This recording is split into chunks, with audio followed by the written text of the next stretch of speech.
Hey, everybody. Good to see everybody this morning. Get the music down. All righty. Hey, this morning we're going to talk about the velocity of sales. Velocity of sales. Good morning, good morning, good morning. What do I mean by the velocity of sales? Well, I mean about the speed of something. Maybe you've talked about, maybe you've had conversations with people about the velocity of money. Right? There's the ownership of money, the cost of money, the velocity of money. How fast does something move? So when you start to have a conversation about sales, and sales is the transference of enthusiasm, the question you have to ask yourself is at what velocity, if you've done any ammunitions, the way they rate bullets and ammunition is the velocity, the speed at with which it travels across the ground to its target.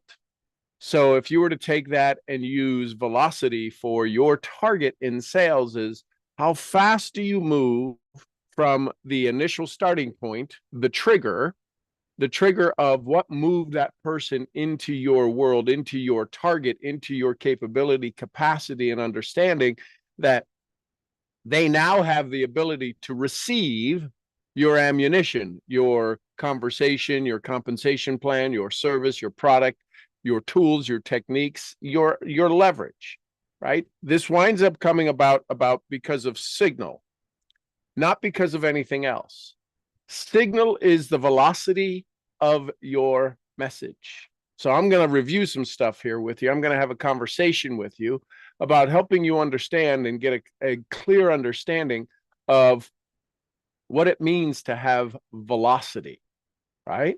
So it's the words, velocity of words, the velocity of sales. Sales isn't about pushing, it's about energy, right? It's about signal, about movement, and nothing moves faster than clear words spoken with aligned intention. That sounds kind of neat, doesn't it? That makes some sense, doesn't it? So when you look at your conversation, if you've ever heard somebody speak about a topic, you could tell if they were well-versed in it. You could tell if it was their first time doing it. This is why Tony Robbins says, we practice in private and get paid in public. So if you do that reverse engineering, what you're getting paid for is what you've practiced. Too many people, way too many people practice in public. They think that's where they practice. I can promise you that is a falsehood of epic proportions. Nothing moves faster than clear words spoken in alignment. And the alignment is your signal, your ability to believe it. We'll get into that. So you don't get paid for talking. You get paid for impact. Write that down. Talking, equal sign with a line through it, does not equal impact. Impact is all by itself. Impact is what your words create. You have said things and moved people. You have said the same things out of signal, out of your intention, out of your authenticity, and cause people not to move. The impact comes from the word's velocity, the ability to create. So what are we going to create? If we look at velocity and we want to get to someplace fast, the fastest way to get there is through trust, through clarity, and decision in the person hearing them. Their ability to create trust, your ability to create trust, their ability to hear trust, your ability to create, to have clarity, understanding. And if you do that, you speed up their ability to make a decision. How fast, right? In the first 5 seconds of meeting somebody,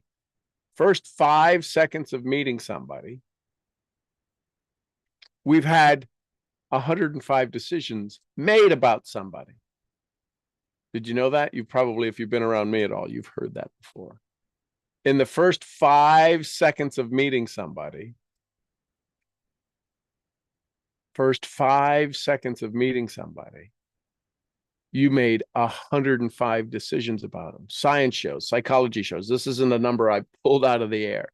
It's about 105 decisions. Then what happens is we go through life, we go through the meeting, we go through something, and we're constantly looking to confirm or deny those 105 decisions. Oh man, there's something about them. I just get this feeling about them. I like them. And as they're talking, you're like, ooh, I don't really like them. Now you're in conflict. You're looking to listen to something and you're in conflict with them. They seemed like they'd be cool to hang around, but I listened to them talk about other people and other things, and they really weren't nice about it. I don't really like that. And none of this is happening at an audible level in your head. It's happening at a subconscious signal level in your head. You've all experienced this before, right? We've all experienced this before, where we had one opinion about somebody and then it changed. And sometimes it could have been we had a bad opinion about somebody and it changed. Because as they talked, they developed trust, they spoke with clarity, and they allowed us to alter our decision making. So velocity equals how fast your words move somebody into decision. That's velocity, period. How fast do you move somebody into decision? See, sometimes when you guys hear me, when we talk about, well, Sean, how do you do a presentation?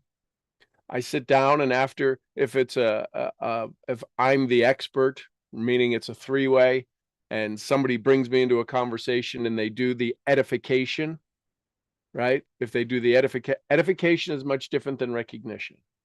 If they do the edification and I say, wow, I appreciate that. Those are kind words. True, yet kind words. So my question for you is, can I ask you 3 questions? The first thing I want to do is do I have permission to ask you a couple of questions to make sure the time with us together is of most value? You would like to receive the most value, wouldn't you? Yes. Great. Permission to help, make you feel uncomfortable, take you out of the uncomfortable feeling. We go through that. Yes. Great. Here's the first question. How would you like to get started? Many of you want to go through your whole presentation. I can go through the whole presentation. If I'm standing in front of an audience, I would still ask those questions. And I would still ask, how would you like to get started? And while everybody's kind of looking at each other, bewildered, going, well, what is it? I thought we were here to hear a presentation. I would say one of the best ways I found to help a large group is to share a very concise and to the point presentation that allows you to make an informed decision. Would you all like that? Would that'd be valuable, wouldn't it? Yeah, that would be great. And then I do the presentation. If I'm doing one-on-one, I let them speak. See, I understand velocity. Velocity, low velocity. Here's low velocity. I was thinking maybe you might want to check out this sometime. That's low velocity. Here's high velocity. This is something I know could help you. Let's take a look. One of the things when Jim Rohn would end his conversations, he'd say, let's go do this. Let's go. And he always included everybody in the action step of getting started. He had a couple other closing parts to it, but yes, he said, let's go do this. So it's about how you direct somebody. When you use your conversation, when you use your presentation, are you directing them into the center of your target? Or are you letting them figure out where they want to go? And you've got to constantly change where you're shooting. The reason a sniper is much different than a sniper rifle is much different than a shotgun is because it's a laser target and it's usually done at a distance. It's critical for you to understand that if you are going to go have a conversation with somebody, which are you using? Are you using the shotgun approach where you're going to shoot and try to hit a whole bunch of things? Or are you using that sniper capability that you have to hit the one target that's most important to them? And see, we assume, we get distracted by things like money's the target or time freedom's the target. Neither of those are important, because if they were, they would currently already be doing it and would not need you. I can promise you, anything that is important, not urgent, important, they're already doing, like breathing, like eating, right? Like drinking water. Important enough. They may not be fully hydrated. They say about 85% of the population is walking around dehydrated, and water is abundantly available. Why would they be suffering with joint issues and stomach issues? Because the body's not hydrated. Headaches, migraines, body's not hydrated. Water is abundant. I would say it's free, but most people are, well, I wouldn't drink tap water. I get it. I get it.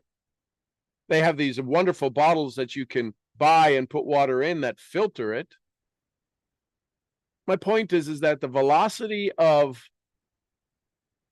important, when you're having a conversation with them, they have an illusion of what's important.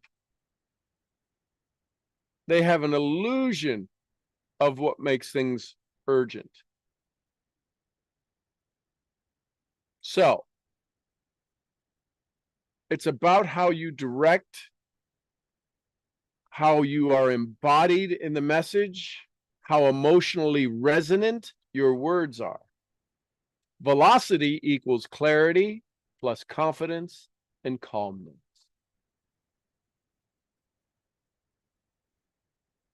Does that make sense? Velocity equals clarity plus confidence plus calm. So here's the examples again of the low velocity. Hey, I was thinking maybe you might want to check this out sometime. High velocity, this is something I know could help you. Let's take a look. You hear the difference in those? One's the shotgun, I hope, maybe, I wish, I wonder. And the other one is, listen, this is going to be helpful to you. If you have the confidence, if you've created the trust, they'll look at it with you. If not, you have to look at some things in the mirror. So here's the science behind it. Humans respond to energy, just not content. Excuse me. If you've done any public speaking and you've been trained, you know that 7% of communication is verbal. 7%. Yet everybody wants to work on it. What do I say? How do I say it? When do I say? What do I do? How do I say? What? Give me what you say. What I say won't work for anyone. The reason I say that is it can get people's attention. You can copy and paste what I do. It's what happens after you get the attention. There's a disconnect in the authenticity of the words, because you could use my words and then you got to say something after that. And they may be in alignment. Most people, it's not in alignment. If your nervous system is unregulated, your words land off. If your nervous system, how many of you prep your nervous system before you do a text, before you do a presentation, before you do a meme, before you do a one-on-one, before you do a DM? Your nervous system comes through your thumbs when you're texting or your fingers when you're typing. It's the most amazing thing that you have read texts and said, something's up with my buddy. Something's up with my friend. Does that make sense? If you're clear and present, your words gain speed and power. This is the velocity of sales. You've been taught this before. You've been taught to move them from point A to point C as fast as you can, and your job is to build a bridge that's as short as possible. The challenge is that we lose so much velocity after somebody says, yeah, I'll do it. Oh, awesome. And then they never do it. And we're like, oh, they said they were going to do it. Well, I don't want to say people lie, People know how to get you out of their target range. People know how to get you off of their firing range by saying, yeah, I'll do it. Right? It's the challenge with the 3 yeses. There's the counterfeit, the confirmation, and the commitment. Counterfeit yeses, yeah, I'll do it. Yeah. And they never intended to do it. The confirmation is yes, that we think is a yes. It's a confirmation yes to go, hey, listen, send me some information. I'll do it next week. That's a lie too. It might not be at the moment, but next week, the velocity of your words have lost their energy, lost their speed, lost their gathering capability, and they disengaged. The brain says that every time it learns something new, every time it's put into an environment where it's new, the neural connections that are created between the synapse, right? The little connections, those little ends of the axons, these synapse connections go from 1300 active in a learning environment, in a regular environment, your normal everyday environment, they're at 1300. When you go into a learning environment, they double 2600 because the brain is saying, some of these might be important for survival. And so we get excited about something, we make a decision about something, we don't take action, we make a decision about something, and we get all excited about it. And if we don't revisit that initial dialogue, conversation, emotional moment, the synaptic connections go from 2600 back to 1300, and we're back to our average body because the brain does not look at things that aren't life-threatening.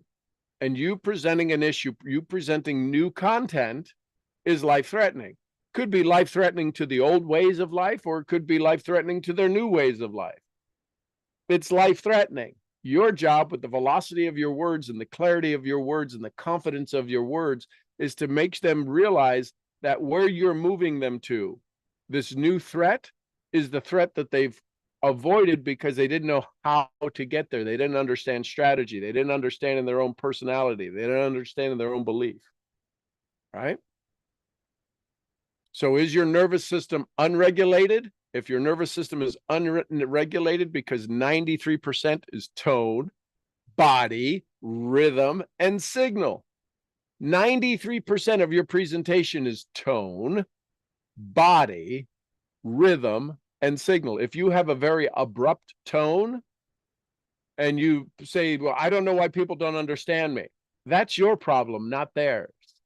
That's your signal. That's your the way the velocity of your words, the way they cut, the way they land, your opinionated version of why things should be the way they should be, your lack of direction of why things can be the way they could be. If you have challenge in your communications, you have to ask yourself, if everybody seems to have a challenge, if there's one group of people that love the way you talk, it's you that has the problem. It's easy to speak to your own tribe,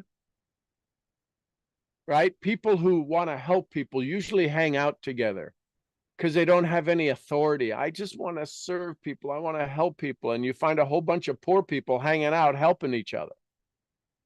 And when I say poor, they're not having what they want. They're complaining about where they're at. They think they should have more, but they're not doing anything to get more because they keep showing up like they need sacrifice. I need to sacrifice to win. Then there's the very opinionated people who show up and say, everybody's stupid. I don't know why people don't get this. They're stupid.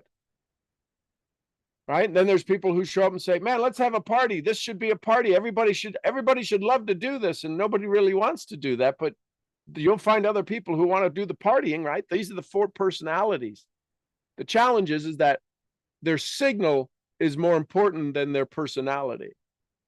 And their signal is what ticks people off. There's a lot of people I love that are completely opposite of me.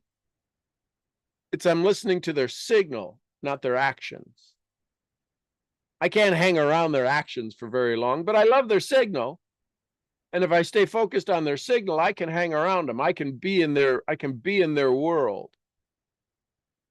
The reality is that when you understand signal over message, who you are speaks so loud, I don't need to hear the words you're saying. So your words ride on a current of your energy. Are you more focused on the 7%, what should I say, or listening to the 93% of what they said? See, if you are worried about your words, all you're listening to are their words, and their words are only 7% of what they said.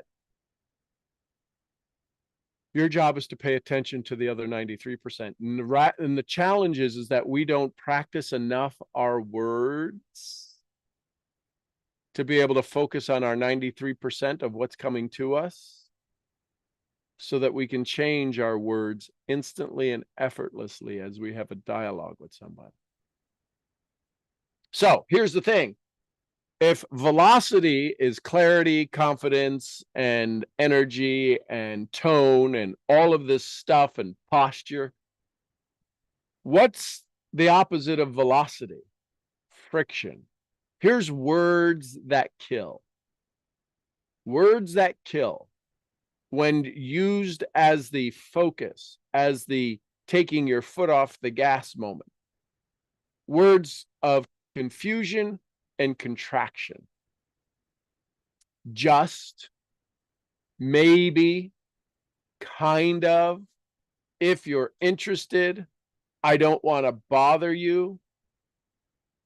All of those words kill velocity. Now, if you understand the psychology of the words, you can use those as a place for somebody to take a breath.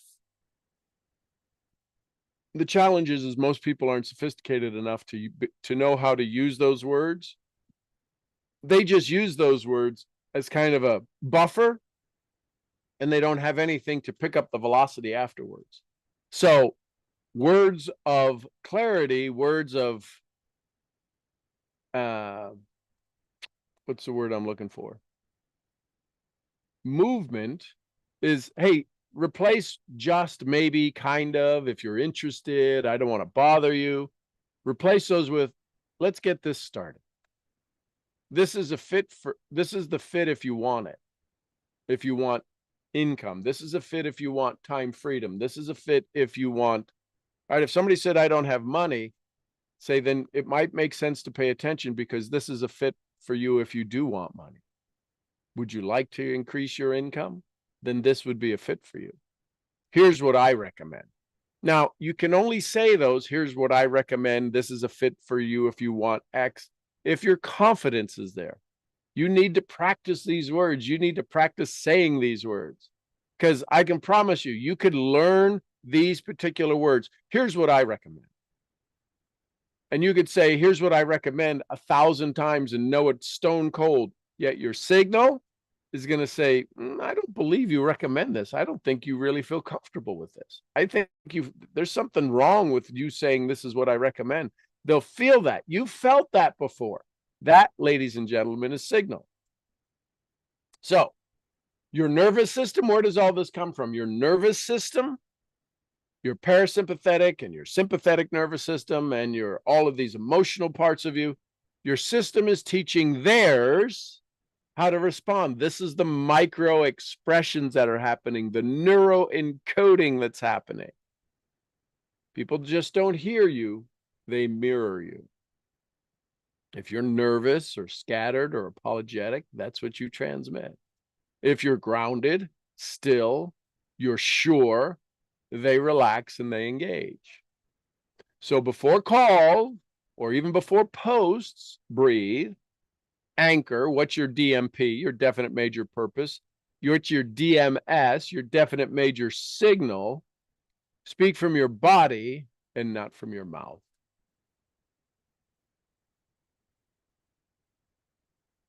+20 years ago, when I first started to work with Dr. Shad Helmstetter, the pseudo father of self-talk, and later on when I became a faculty member of the Self-Talk Institute, we would talk about how to give somebody a visual, how to get somebody to understand the signal side of self-talk.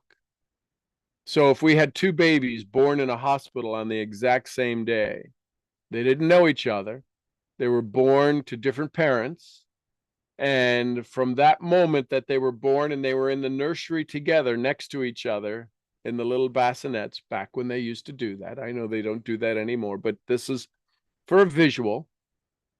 And one bassinet was baby A, and one bassinet was baby B. Two boys born same day within minutes of each other. Fast forward 16 years, 17 years. Baby A was taken home to a family that had a lot of issues, a lot of trust issues, a lot of challenges and arguments with the family, struggling with income and jobs, always having to move and living in rentals, and just month after month, always having more month than money, and just money arguments about money, and just all of these challenges. Baby B was taken home to a family who did fairly well. They went to their church on Sundays. They had family vacations. They had gatherings of community. They were part of organizations, and they traveled. And the kid was part of Cub Scouts growing up, and he went through Cub Scouts, became an Eagle Scout. He was on the sports teams. And now we've got these two kids, A and B, standing behind a curtain. We're about to reveal them to you. Before we do that, I'd ask you, what do you think the posture of A would be? And what do you think the posture of B would be? Do you think that A would have their shoulders up and back, or do you think they'd be rounded over and kind of looking down at the ground, knowing that they're going to be seen in public on a little pedestal? What do you think the posture of B would be? Right? Maybe they'd be a little taller. Maybe, what would they be dressed like? What would their clothes look like?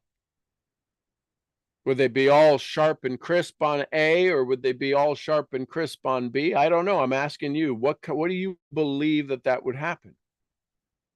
What do you think the words are they're going to use to when they say, introduce yourself? Hi, I'm baby A. How do you think they're going to be looking? What's this tone their voice is going to have? My point is that it's pretty much an agreement that the posture and the words and the visual of A is going to be a lot different than B. Why is that? It's because of the signal they were raised in. It's the signal they were raised in. Now, there's people who were born in the B quadrant, in the B area, that turn out to be just as big jackholes as everybody else, as the ones in A. Again, signal. Environment doesn't make the man. Clothes don't make the man. They can add to it, but for many people, their clothes or their social media, it's a disguise to keep people from seeing them truly. Why? Because as soon as they open their mouth, they prove they're not it. They prove they're not that person. So it comes down to your nervous system. Your nervous system is your signal tower. Your nervous system is teaching their nervous system how to respond. You ever see anybody get up on stage and they're nervous and you're nervous for them? Right? This is how powerful your nervous system is. So speak from your body, not from your mouth. Your words don't need to be perfect. A clean signal sells faster than clever words. You may want to write that down. Too many people are saying, I got to get some better words.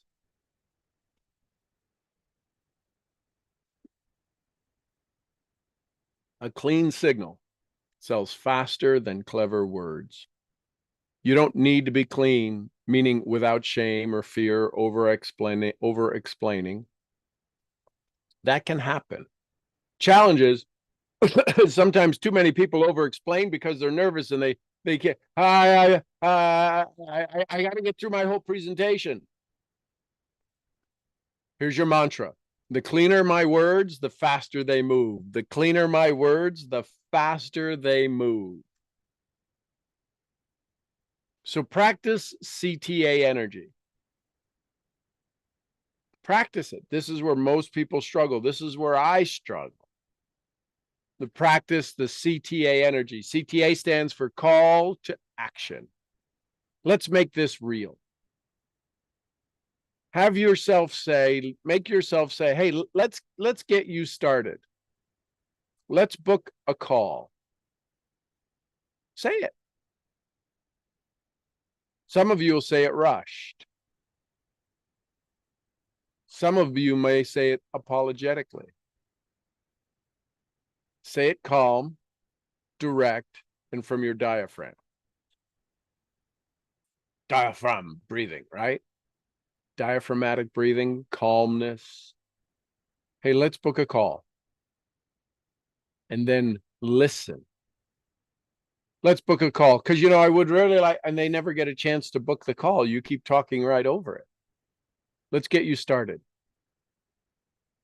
I can tell you, if you say it right now, some of you will feel that vibration in your feet. It makes you so nervous. Well, I don't want to be in sales. I'm sorry, you're not in sales unless you fully understand you're in the transference of enthusiasm. So when you use the excuse, I'm not in sales, you're saying, I can't transfer my enthusiasm. I don't want to do that. And if you're not selling, your enthusiasm sucks. Sorry, it's Thursday. It's not Monday. You got to wake up and understand that it's your enthusiasm, your conversation, your commitment. When people get in front of you, are they like, I want more of you? Joseph McClendon III says, when you speak to people, say, I want some of that. I want some of that. Or are you speaking in monotone and everything's the same and you're just on this one particular conversation in this one particular tone? I don't know why you don't do this. You should do this. This would be great. We make billions of dollars. Are you speaking within realms of conversations? Can the person you're speaking to understand what you're saying? Or are you trying to show them how impressed you are? One of the biggest challenges I had in the beginning of my network marketing career was when people would ask me, how much money did you make?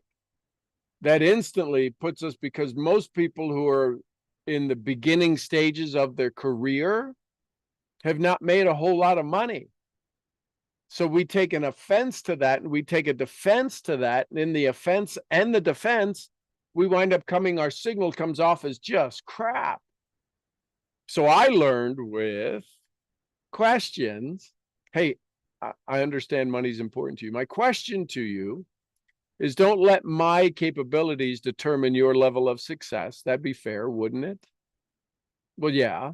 So there's a good chance you'll probably make more in the beginning than I did. My question to you is, how much is enough for you to be committed to taking action?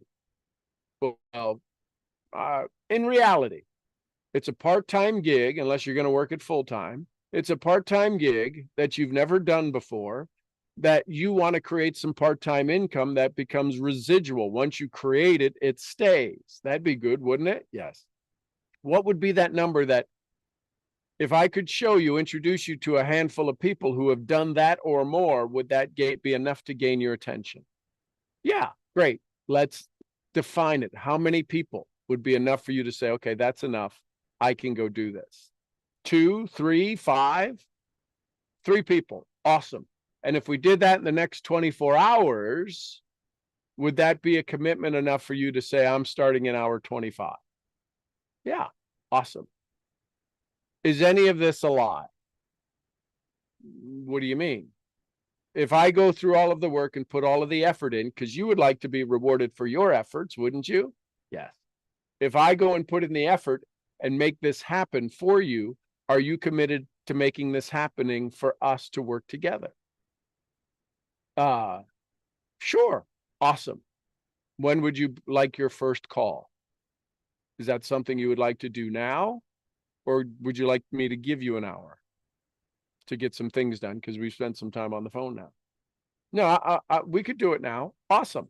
And then you make a phone call and you introduce them to somebody who's made that much money. This is why you have to practice in private. You have to understand who are the people, what's their story. a lot of times, if it's people who are in wild public service, and when I say wild public service, people like firemen, people like policemen, people like waiters and waitresses. They serve the public in different ways, yet there's such a tight community among those individuals. If you can find other individuals who are in that world, your credibility goes way up, because you don't have to be the one. You don't have to be the other fireman or the other policeman who does that. There's a brotherhood among that. So you need to understand, what are the values of the people who are in your business? That is understanding velocity. People want to move on their path, not yours. They want to move in a parallel path equal to yours. They don't want to have to do what you do, especially if they have ego in their position. Physicians, egos. Nurses, egos. Nothing wrong with that. It's critical that you understand that you can speak, that you have people who have worked with individuals just like that. There's very few farm boys that I have a conversation with, very few guys who are farmers who do what I do. Now, I can speak to public speakers because I'm a paid professional public speaker. I can speak to authors because I'm a 6-time #1 best-selling author. I can speak to musicians. As funny as it sounds, I have a #1 best-selling album in R&B. Now, most people don't have that. I can promise you, most people have never asked me to speak to somebody who's an author. Why? Because A, they didn't know about it, and B, they probably didn't know about me being an author. Wouldn't it make a whole lot of sense to have somebody who speaks the language of their signal? And wouldn't that change the velocity of your conversation? So velocity lives in alignment. If your words aren't landing, don't change the script, change the signal. Are you leading with presence, purpose, and power, or with worry, doubt, and performance energy? So here's the last part. Your voice has weight. Use it wisely. Use it cleanly, and watch how quickly your sales can accelerate. Questions, comments, thoughts, takeaways? Good morning, everybody. I'm outstanding, in case you wanted that. Questions, comments, thoughts, takeaways?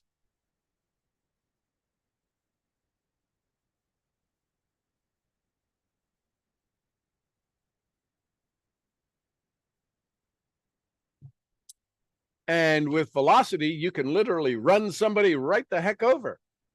Good morning, Sean. Good morning, Christina.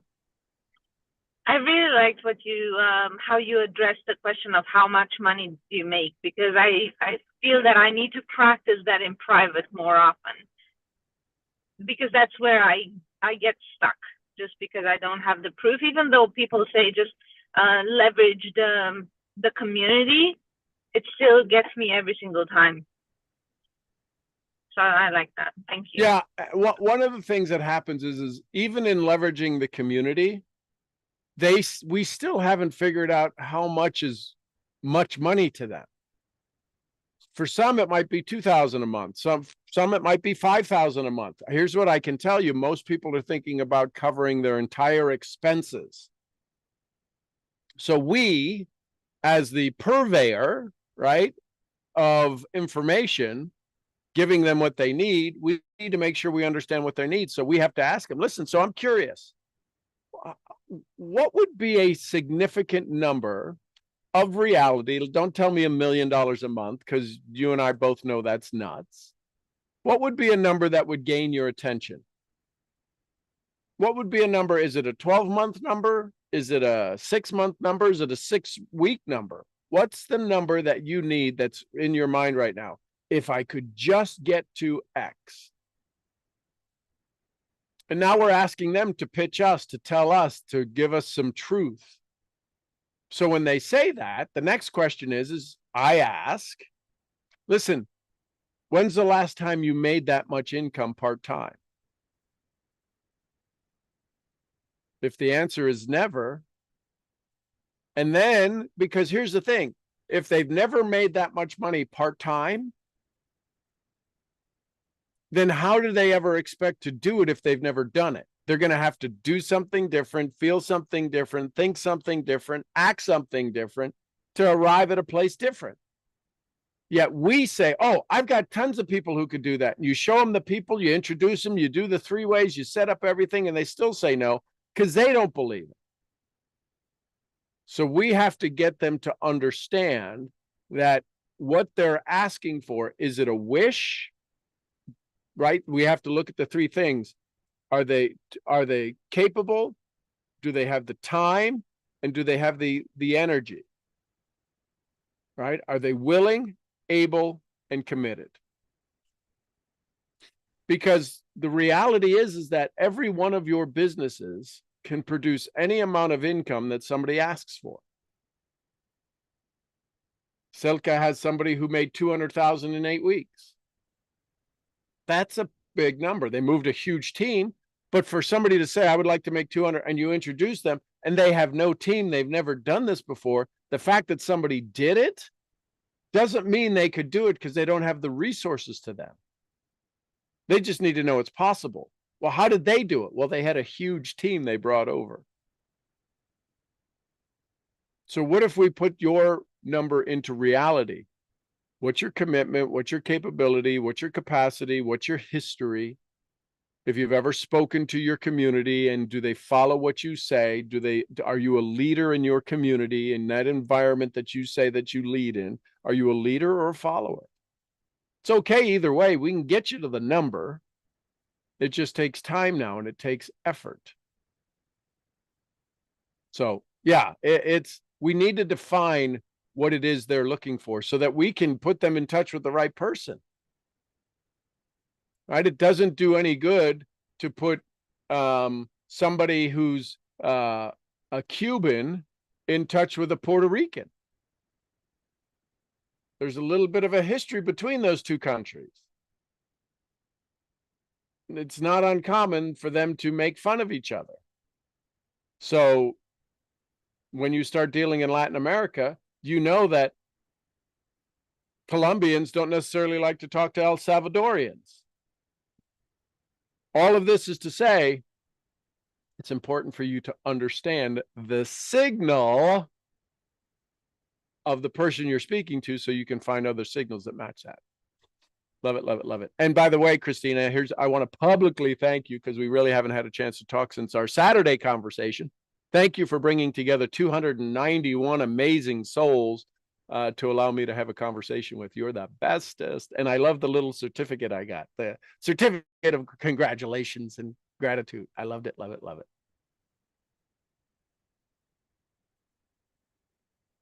Who else? Thoughts, comments, questions, takeaways, take with yous?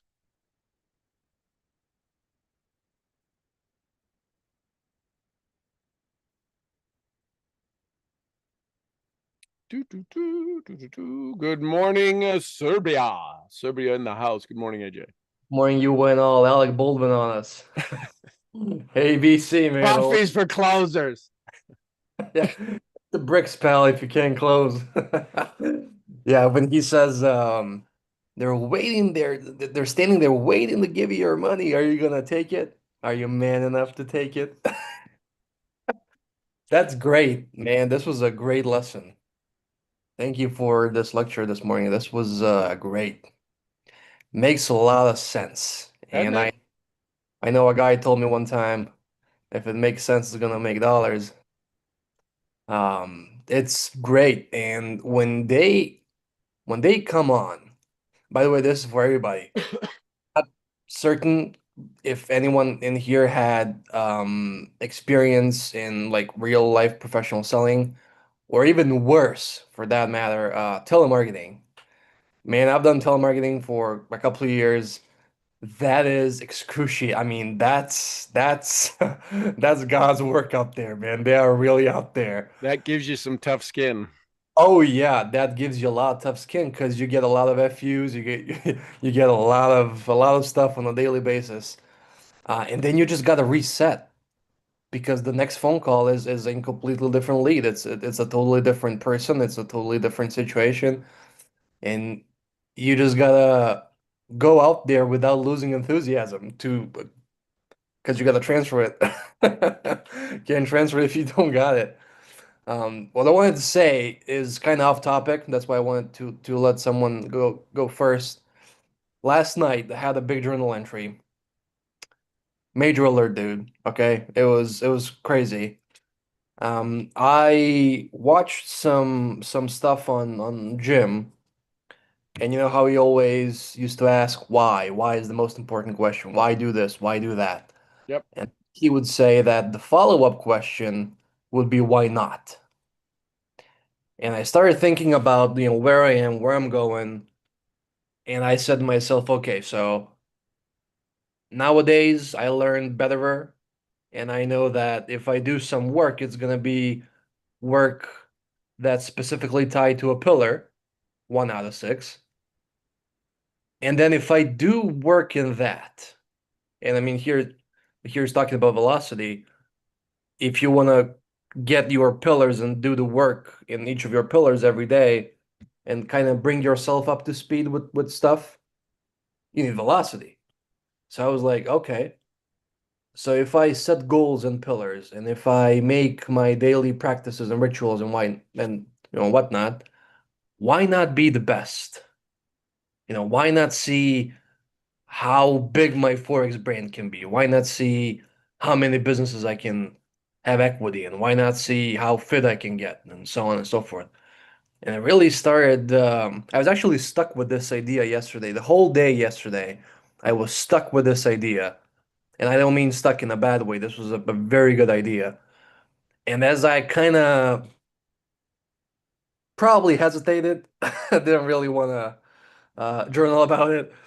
I kept thinking about it, and just the idea developed as time went along.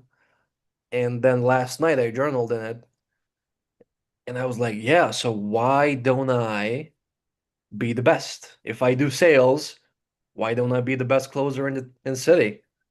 And with that, why not do that in a city where you have a lot of competition, where the pond is bigger? And then if I do my fitness, if I do my supplements, if I do this and that, why not do that in the best way possible? And then it hit me that everything we talk about in here, it's it's all connected, man. And it's if I let's just take sales into example because we talked about it this morning. So if I do sales, why not be the best closer? Which means what? It means that I need to reframe conversations with people. Because if they come at me, and as salespeople, some salespeople do take objections very personally. It's kind of difficult out there. Why don't I be the best closer in the city? And with that being said, if I'm gonna be the best closer in the city, it means I might probably need to do stuff in a certain way that other salespeople don't, which means further on that I need to reframe conversations with people, so I need to change the way I look at things. So all of these things are starting to make sense, and I want to say thank you because I notice that as I go along about my day every day, I notice stuff that happens now that I did not notice before. Duh. I notice them now, and I notice what they truly mean. And I have this community to thank for that. So thank you for the lecture this morning. Thank you for the lesson. Thank you for the stuff you do every day, Bubba. Appreciate So that. as you become the best closer, how long do you want the relationships to last after they've closed off their old identity and started their new identity? How long do you want the new identity to afford you a profitable relationship? I definitely see them as lifetime customers. So then don't close them, open them. I knew you were going to say that, and I was thinking about that. I was thinking about that. It's very good. Or I'm the best lifetime creator. What does that mean? Well, in sales, people have a one-time sale and people can make a killing from doing a one-time sale. I'd rather make a living from doing a lifetime connection.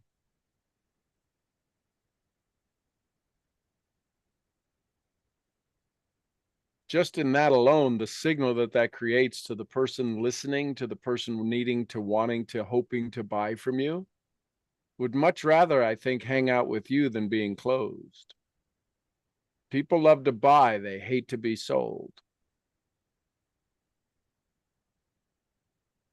Oh yeah, I noticed in my career when I did telemarketing, because then all of this kind of goes down the drain because you don't have, the presentation you make is only with your voice.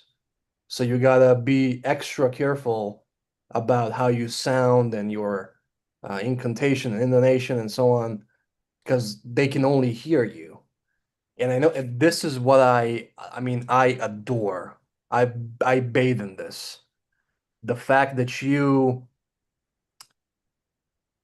really make sure to dance on that fine line, because sometimes when we sell, I'm guilty, Your Honor. I've done this numerous times. I would just kind of shove it down their mouth. I mean, I would just shove the sale down their mouth, because I would get my commission instantaneously as soon as their wire goes through. I don't care about them anymore later on. When I moved to the senior department, it was, I, I know you hate the word retention, but it was a prolonged conversation, let's say. Right. And I just adore the fact that from everything I heard you talk about sales, business 101, and so on, I get the feeling that you really make them feel and make them understand what this is, and make them consciously say, okay, this is for me, I want to do this, versus kind of just shoving the sale down their throat. And that never ceases to amaze me.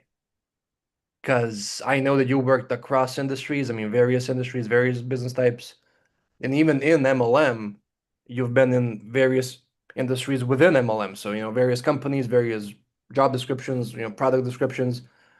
And I just never ceases to amaze me how you never shove a sale down their throat. You really make them say, okay, I want to do this.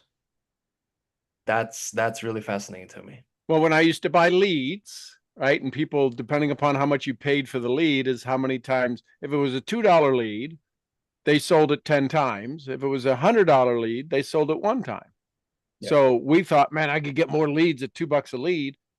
I knew after my first dozen calls that 20 other people had already called them because I wasn't the first one to the call.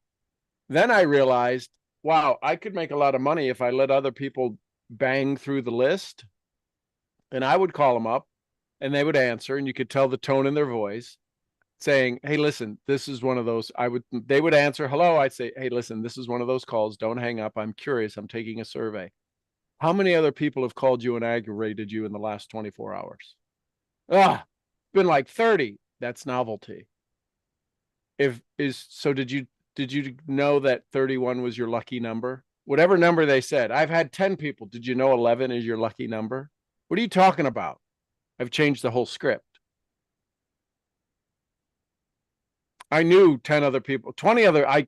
Then I went back to the lead company and say, hey, listen, the leads I'm talking to, 20 people have talked to them. You're selling this to 20 people. You told me you were selling it to 10. Why are you lying? And so then they'd give me a whole bunch of leads for no fee that were better leads because they didn't want it getting out that they were saying they were selling it to 10 and selling it to 20 at $2. Anyways, you see my point is that this is going to be easier. I don't have to convince them. I have to sit with their pain and say, hey, listen, this is somebody got your name. I got your name. I'm curious. In the last 24 hours, how many calls have you gotten that just absolutely aggravated you? 15. Did you know 16 was your lucky number? What are you talking about? I'm number 16. you probably never got to hear the entire message because of the way they showed up. Would it be fair to say that this conversation has already started differently? I listen, I doubt we're going to do business together, but at least give yourself a chance to hear what's available to you. I might have to download this to my computer. Yeah, those mofos from marketing be recycling them lists over and on and on and on and on again. In finance selling, we Yep. call these cross leads, leads that are older than a month Yep. or 6 months or a year. But those people be burned out, man. They don't, I mean, as soon as you say hello, they're like boop, boop, boop. That's crazy. But yeah, the way you form the conversation initially, because everybody just wants to get out of the intro, from the script. Everybody wants to get it out there as soon as possible. They don't really care how it sounds and how it feels and how it comes out. And then you show up and you're like, oh, so this is it, and they're like, okay, this is real, this is what I love when you talk about sales and business. So this right here, this is sales 101, man. Thank you, thank you, Well, thank it's you. actually sales 1001 because 101 is get through the script. 1001 is change the script so they can actually hear it. Thank you, thank you, thank you. You're welcome. Thanks, brother. Anyone else? Last thoughts, comments, questions, takeaways, take with yous.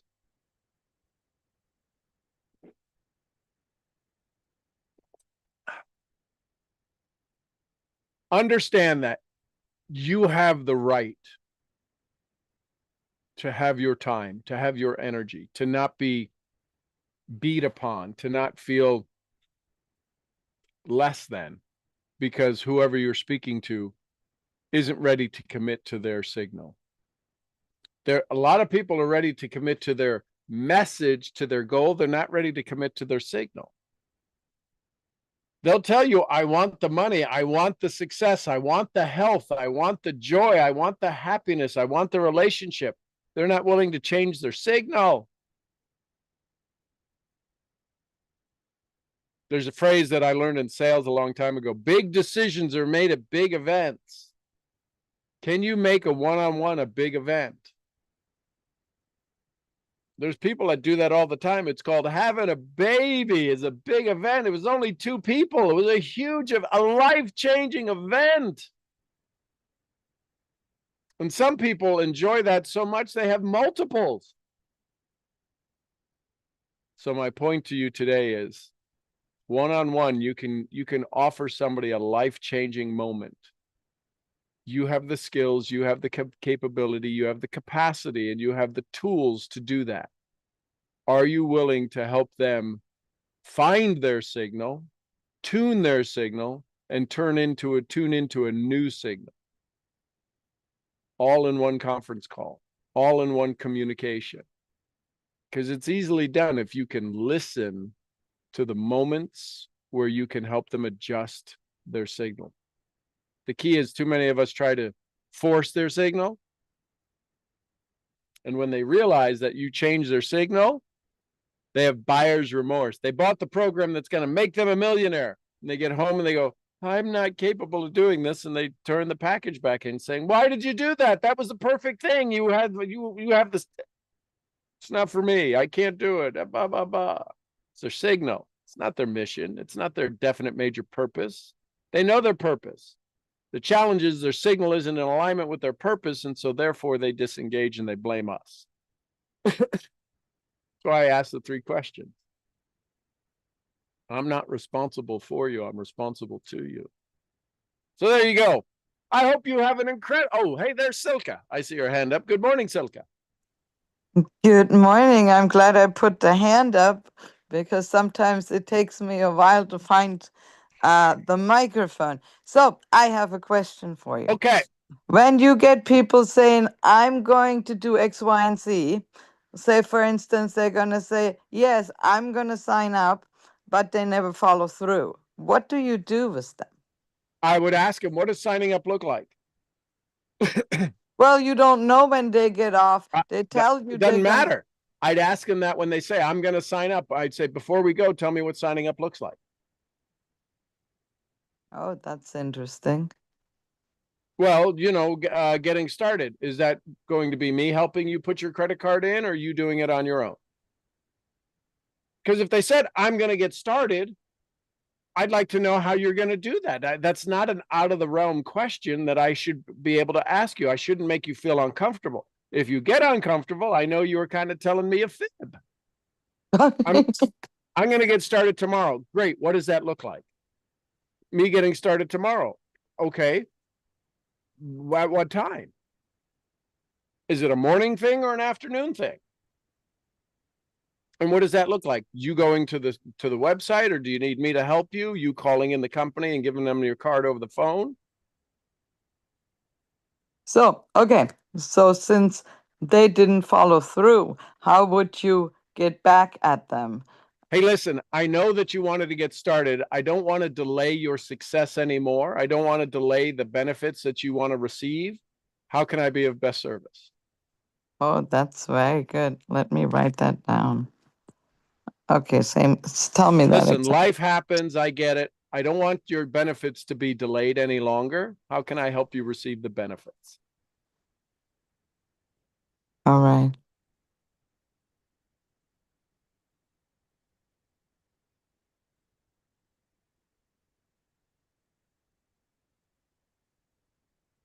And if they don't respond, you just leave it alone? That would be a dialogue. So the thing I would send back is, have you given up on this? If it's only a text message. Yes, Remember you it will be a text message so I because would they send don't that. respond when I call them. Excellent. So then I would just send the text message, have you given up on this? Okay. And you saw it instantly created a response from the other person when they read it. Yes, It but does something in the body. Have I given up? No, I haven't given up on this. And what they're really hearing is have you given up on you? But we don't say it that way. Have you given up on this? That's the only thing you put in the text. And you know that, and you saw that it works. Yes, and they come back with then a that person never responded. Then that person has been ghosting us from now. Well, so then you send them a text again. Have You given do? up on this? Yeah, absolutely. Right? What do we say in network marketing? Until they tell you to drop dead and die, they're still on your list. That's Ray Higdon. Yeah. And keep reaching out to them until they buy or die is his thing. Right. Okay, well, I'm gonna do that then. Thank you very much. Because otherwise you're the one sitting with the pain. They're not in the business and their life is still in pain. You can help them avoid pain, whether it's your wellness company, your travel company, your personal services, your personal training, your financial training. Your job is to get them out of pain. Okay. Yes. And the challenge is they're so good at being in their pain, they forget they're in pain. They forget. Don't they feel it? No, they're numb to it. It's called tolerance. They've built up such a tolerance to the pain they're in. They call it their comfort zone. That makes sense. I got to get out of my comfort zone. It's not comfortable. That's why you're not leaving it, because it's comfortable. If it was pain zone, you'd be the hell out of it yesterday. Yes. Yes. Yes. Thank you. Thank you. Thank you. You're welcome. Welcome. Welcome. Love you. Have an Love you amazing too. day. I'm going to get to work right now. I love it. There you go, ladies and gentlemen. Another day of velocity, moving you from point A to point Z as fast as possible. And then we repeat it. I'm your head brain training. Let's get on the train and move our booties. I'll see y'all where? At the next event. At the next event. Somebody give me some Costa Rica. Pura Pura vida. vida. Pura We vida. love you, Mark. And some Lydias. Peace be with us. Peace be with us. Be with us all. And the queen of helping you speed up your success, Jessie Lee Ward. Boss Lee. Lee. Boss Lee, Boss we Lee. love you, girl. And little white fluffy. Gurgly, gurgly, Gurgly, gurgly. gurgly. Gurgly. We love you, Fee. Yeah, Molly is probably, well, not quite. She's a third bigger than Fiona was. She's becoming a large beast and still awkward. She still throws herself around. It's funny. She'll jump up on Michelle and her paws almost touch the top of Michelle's shoulder. So it's quite comical. So, all right, everyone, have some fun. I love you. We'll see you all tomorrow morning. Bye for now. Thank you, Sean. Thank you, Love you, Len. Sean. Thanks, Sean.